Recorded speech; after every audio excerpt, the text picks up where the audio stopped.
عاقبة للمتقين الصلاة والسلام على خاتم الأنبياء والمرسلين نبينا محمد صلی اللہ علیہ وسلم تسلیما کثیرا اما بعد۔ ہمارا آج کا موضوع ہے کہ اپنے آپ کے اوپر کیسے دم کیا جائے، یعنی خود کو اپنے نفس کے اوپر کس طرح سے آپ کو علاج کرنا چاہیے۔ تو سب سے پہلے ہم اللہ تعالیٰ کی حمد و ثنا بیان کرتے ہیں اور اس کے بعد اللہ تعالیٰ سے دعا کرتے ہیں کہ اللہ تعالیٰ ہمیں اس معاملے میں اور اس کام کے اوپر اللہ ہمیں توفیق دے کہ ہم انشاءاللہ کامیاب ہو جائیں۔ سب سے پہلے جب آپ اپنے اوپر رقیہ کریں تو سب سے پہلے جو علاج کا جو اصول اور اسلوب ہے وہ ہے اللہ تعالیٰ کی حمد اور اس کی تعریف بیان کی جائے، اور پھر اس کے بعد قرآن کریم کی جو آیات ہیں وہ میں انشاءاللہ میں آپ کو بتاتا ہوں، اور اسی ترتیب کے ساتھ آپ اس کو تلاوت کریں۔ اگر ترتیب نہ بھی بنا سکے تو کوئی مسئلہ نہیں ہے، لیکن کوشش کریں کہ اسی ترتیب کے ساتھ آپ اس کو لے کے چلیں۔ سب سے پہلے سورۃ الفاتحہ 7 مرتبہ اپنے اوپر دایاں ہاتھ اپنے سر کے اوپر رکھیں، اور اس کے بعد پوری توجہ اور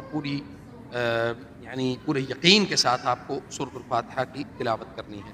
خاص طور پہ جب آپ یہ آیت پڑھیں غیر المغضوب علیہم ولا الضالین، تو آپ یہاں پہ آ کے بڑا آپ کے اندر قوت ہونی چاہیے۔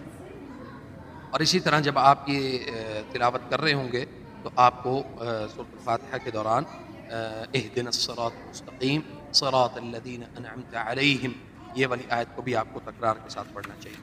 اسی طرح آیت الکرسی، اس کے بعد آپ آیت الکرسی کی تلاوت کریں، سورۃ البقرہ کی آخری 2 آیات کی اس کی تلاوت کریں، اور اسی طرح سورۃ الاخلاص اور معوذتین اور سورۃ الکافرون، سورۃ الاخلاص اور جو قل ہیں، یعنی قل اعوذ برب الفلق، قل اعوذ برب الناس۔ اگر کوئی شخص استطاعت رکھتا ہو اس بات کی کہ وہ سورۃ البقرہ کو مکمل جو ہے وہ پڑھ سکتا ہے تو سورۃ البقرہ کو وہ مکمل پڑھنے کی کوشش کرے، اور اسی طرح آخر میں سورۃ البقرہ کی یعنی اگر وہ پوری پڑھ لے تو بہت اچھی بات ہے، اور اگر نہیں تو کم از کم اس کی آخری 10 آیات کو لازمی تلاوت کریں، اور اس کے ساتھ سورۃ الصافات کی پہلی 19 آیات وہ بھی لازمی آپ تلاوت کریں، اور سورۃ الحشر کی جو آخری آیات ہیں وہ آپ اس کو تلاوت کریں، اور اس بات کو یقینی بنائیں کہ جو بھی مطلب آپ جس وقت بھی آپ یہ رقیہ یعنی دم اپنے اوپر کر رہے ہیں اس وقت آپ خاص طور پہ اپنے آپ کو وضو کی حالت میں رکھیں، اور آخر میں جو ہے جب یعنی آپ کا یہ رقیہ مکمل ہو جائے تو پھر اس کے بعد یعنی یہ جو ایک آیت ہے سورۃ بنی اسرائیل کی وَنُنَزِّلُ مِنَ الْقُرْآنِ مَا هُوَ شِفَاءٌ وَرَحْمَةٌ لِّلْمُؤْمِنِينَ وَلَا يَزِيدُ الظَّالِمِينَ إِلَّا خَسَارًا، اس کو لازمی تکرار کے ساتھ پڑھیں، یعنی ایک مرتبہ تو نہیں، کم از کم 3، 5، 7، 9 اور 11 مرتبہ اس کا تکرار ضرور کریں، تاکہ اللہ تعالیٰ قرآن کریم کی بدولت آپ کو اللہ تعالیٰ عافیت والا معاملہ کرے۔ اور اسی طرح پھر آپ نے 3 مرتبہ بسم اللہ بسم اللہ بسم اللہ۔ یاد رکھیں کہ اس سب علاج کے دوران یا سب رقیے کے دوران آپ کا جو ہاتھ ہے دایاں ہاتھ آپ کے سر کے اوپر رہے گا،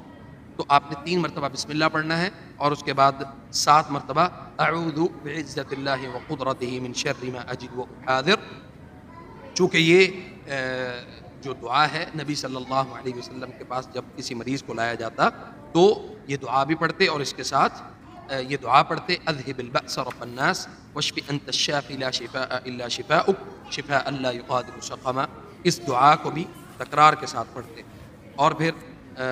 اگر آپ یہی دم جو ہے جب آپ اپنے آپ کو کر رہے ہیں تو اپنی فیملی کے ممبران کو، خاص طور پہ بچوں کو جو بہت زیادہ ضدی بچے ہوں، آپ ان کو بھی اپنے پاس اسی کنڈیشن میں اسی صورتحال میں آپ بٹھا سکتے ہیں، اور ان کو بھی اس دم میں جو ہے وہ آپ ان کو شریک کر سکتے ہیں۔ اللہ تعالیٰ سے دعا ہے کہ اللہ تعالیٰ ہماری اس چھوٹی سی کاوش کو، یہ چھوٹی سی تو خیر نہیں کہنا چاہیے، بہت بڑی کوشش ہے، انشاءاللہ اللہ تعالیٰ اس کو کامیاب کرے، اور اس کو اس میں لوگوں تک خیر پہنچانے میں جو ہے وہ اللہ ہمیں ایک سبب بنائے، اور جو رقیہ یعنی جو نہیں کروا سکتے یا خود پڑھے لکھے نہیں ہیں وہ کم از کم اپنی اولادوں کو، جن کو آپ نے قرآن سکھایا ہے، حدیث سکھائی ہے، آپ ان سے جو ہے وہ اپنا یہ رقیہ کروا سکتے ہیں۔